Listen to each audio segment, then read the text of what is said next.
오늘 소개해드릴 RC카 장르는 스케일감을 극한으로 끌어올린 정통 트로피 트럭 장르로 쇼코스라고 불리는 장르입니다. 자, 여러분, 이게 실제 경기에서 사용되는 정통 쇼코스 차량이에요. 이 장르는 지금까지 소개해드렸던 어떤 RC카 장르보다 실차감과 스케일감이 살아있는 장르고요. 이 차량을 그대로 축소시켜 놓은 게 오늘 소개할 트로피 트럭입니다. 현재 국내에 유통되고 있는 대표적인 차량으로는 트렉사스의 UDR과 팀노시의 바자레이 시리즈가 있고요. 이 두 차량은 실제 경기에서도 같은 리그에 뛰고 있는 라이벌인데 RC카 장르에 와서도 경쟁을 하고 있죠. 트렉사스의 UDR은 구매 예정에 있고요. 오늘은 팀노시의 바자레이만 다루겠습니다. 원래 발음은 바하레이가 맞지만 편의상 바자레이로 할게요. 팀노시의 바자레이는 1:6 사이즈의 슈퍼 바자레이와 1:10 사이즈의 바자레이가 있습니다. 현재 두 차량 모두 이렇게 보유하고 있고요. 오늘은 1:10 사이즈의 바자레이, 포드 랩터를 다룰 거예요. 1:6 사이즈의 슈퍼 바자레이는 트렉사스의 UDR을 영입한 후에 두 차량을 비교해서 영상을 만들어 보겠습니다. 우선 장르에 대한 설명을 조금만 더 하고 갈게요. 쇼코스로 알려진 RC카는 두 가지로 분류됩니다. 버기 베이스의 쇼코스와 오리지널 스케일감을 살린 정통 쇼코스로 나눌 수 있죠. 둘 다 쇼코스로 이름은 같지만 구조는 완전히 달라요.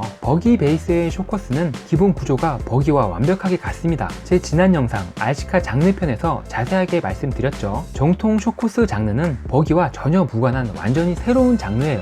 구동 방식 먼저 볼게요. 자, 이렇게 실제 모델과 동일한 솔리드 엑셀 구조입니다. RC카에서 솔리드 엑셀 구조를 사용한 차량은 오래전 정통 몬스터 트럭이나 스케일감을 최대한 반영시킨 트라이얼 장르에서나 볼 수 있었고, 레이스 용도로 보편화되어 있는 쇼코스, 레이싱 트럭 계열에서는 거의 없었어요. 이 장르의 RC카 발매가 늦어진 가장 큰 이유는 역토크 때문이에요. 일반적인 RC카들은 모터 토크와 회전차가 발생하면 이른바 윌리를 하게 되지만, 각각의 서스펜션 차가 큰 솔리드 엑셀 구조의 경우엔 이렇게 한쪽으로 쏠리는 현상이 발생되는데 이걸 역토크라고 합니다. 실제 차에서도 이렇게 발생하는 현상이고요. 이 구조를 그대로 가져온 RC카에서도 당연히 똑같은 현상이 나오죠. 여러 RC카 제조사에서 이 역토크를 잡으려는 많은 노력이 있었고, 그 결과 현재 유통되고 있는 트렉사스의 UDR이나 팀노시의 바자레이의 경우 스케일감으로 느낄 수 있는 정도의 역토크만 남아있기 때문에 주행에는 전혀 문제가 없습니다. 저는 이 역토크도 이 장르에선 실차감을 느낄 수 있는 하나의 매력으로 봐요. 이런 영상들의 스케일감과 실차감을 느껴보고 싶다면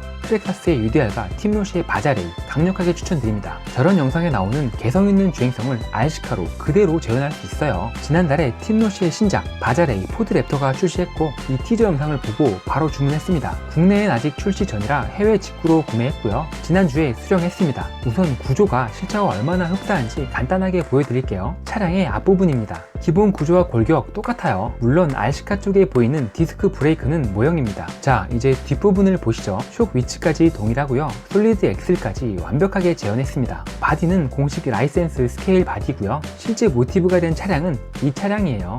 휠 타이어 역시 공식 라이센스 스케일로 디테일 면에서 굉장한 퀄리티를 뽐내고 있죠. 전후방 LED바가 기본으로 장착되어 있기 때문에 야간 주행에도 무리가 없을 것 같습니다. 차량의 크기는 1:10으로 표기되어 있지만 1:8 사이즈의 버기나 트럭이 몬스터와 비슷한 사이즈고요. 무게는 3kg 정도로 확인됩니다. 같은 회사의 슈퍼 바자레이와도 비교를 해드릴게요. 크기에서도 엄청난 차이가 나지만 무게는 2배 이상이에요. 하지만 구조는 완벽하게 같습니다. 슈퍼 바자레이를 그대로 축소시켜 놓으면 바로 이 모델이 되고요. 사실 이 정도 크기가 휴대성도 좋고 정비도 편하고 유지비도 적게 들고 관리하기 편해요. 차량에 장착된 변속기는 130A로 2에서 3셀 리포 배터리로 운영되고요. 제조사에서 3셀 기준 80km까지 속도를 낼 수 있다고 하는데 실제 테스트 결과 64km로 확인되었습니다. 배터리가 거의 바닥인 상태로 측정했기 때문에 정확한 결과는 아니지만 순정 상태로 80km까지 나올 것 같지는 않고요. 80을 찍으려면 기어비 정도는 바꿔줘야 할 것 같습니다. 하지만 이 차량은 스피드를 위한 차량은 아니에요. 이 장르는 스피드와 안정감 있는 주행보다는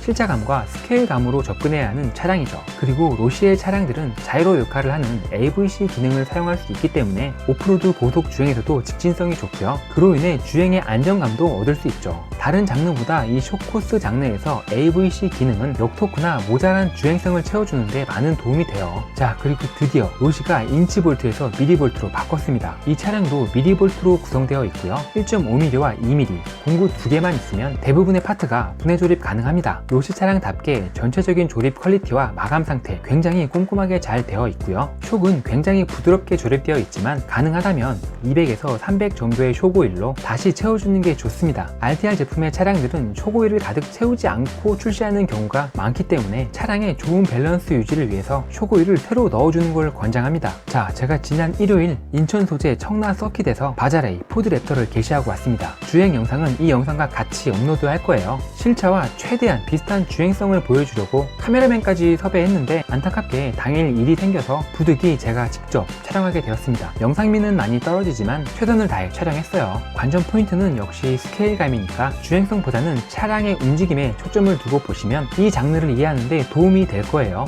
자, 이제 장점과 단점을 말씀드리고 마무리하도록 하겠습니다. 일단 장점, 생각보다 튼튼합니다. 암대가 약하다는 말도 있고 차량의 구성이 수지 파트가 대부분이라 사실 좀 불안했거든요. 이 정도 높이 점프에서도 거뜬합니다. 게다가 부품도 저렴한 편이라 유지비가 많이 들 것 같진 않아요. 주행성 나쁘지 않습니다. 실차감과 스케일감으로 하는 장르는 맞지만 그렇다고 주행성이 많이 떨어지는 건 아니에요. 이 정도 서킷 주행이 가능하다는 건 어디서 굴려도 굴릴만 하다는 거예요. 참고로 3셀보다는 2셀 주행을 추천합니다. 3셀은 출력이 너무 강하기 때문에 컨트롤이 쉽지 않아요. 2셀로도 충분합니다. 자, 이제 단점을 말씀드릴게요. 정비성은 좀 떨어지는 편이에요.